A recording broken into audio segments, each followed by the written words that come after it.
Je travaille sur des questions de sociologie des controverses et de sociologie des problèmes publics.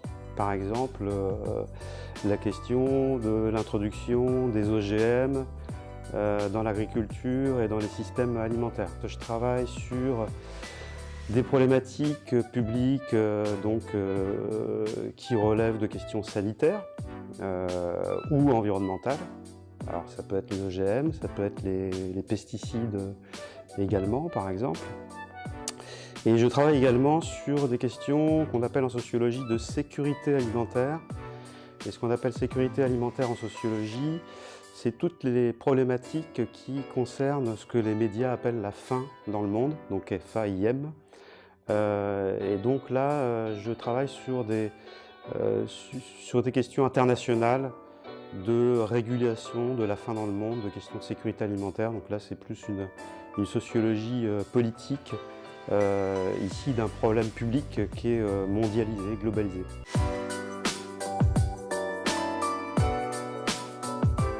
Ça, c'est une bonne question, puisqu'à 20 ans, je me destinais à faire des études de kinésithérapie ostéopathie. Et puis quand on a 20 ans, on peut shifter du jour au lendemain. J'ai fait des études de sociologie, ça m'a passionné. Donc étant passionné, j'ai été jusqu'au bout des études, jusqu'au bout de là où il était possible d'aller, donc jusqu'en thèse. J'ai fait une thèse à l'école des hautes études en sciences sociales à Paris. Une thèse spécialisée en anthropologie sociale et ethnologie. Donc j'ai une double casquette disciplinaire, je suis tout à la fois anthropologue et sociologue.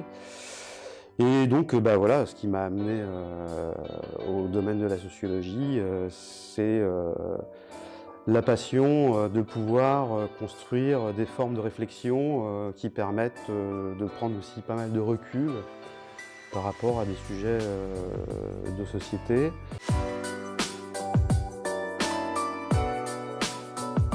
C'est par exemple que depuis une quinzaine d'années, on a des politiques publiques où il y a très peu, de moins en moins de recrutement dans les universités. Il faut savoir que les universités fonctionnent avec une grosse masse salariale de vacataires, donc de gens non titulaires. Donc il y a de moins en moins de personnel et la contrainte, c'est qu'on nous demande à nous, enseignants, chercheurs, de couvrir de plus en plus d'heures de cours, d'avoir de plus en plus de responsabilités, puisqu'en fait, face au nombre de formations qui se sont développées et au nombre d'étudiants, en termes de ressources humaines encadrantes, d'enseignants, finalement, on est obligé de couvrir beaucoup plus de choses. J'effectue mes recherches dans 2 laboratoires, puisque avant d'être titulaire à Tours, j'ai travaillé à l'INRA, donc à l'Institut National de la Recherche Agronomique, pendant plusieurs années. J'ai travaillé également comme chercheur contractuel à l'École des hautes études en sciences sociales. Donc j'ai développé des recherches dans ces institutions de la recherche et également dans un laboratoire tourangeau qui s'appelle COST, qui en fait appartient également à une UMR, donc une unité mixte de recherche qui associe le CNRS et l'Université de Tours où je conduis, alors là, qui est un laboratoire de sciences humaines, de sociologie, où je conduis mes recherches actuelles.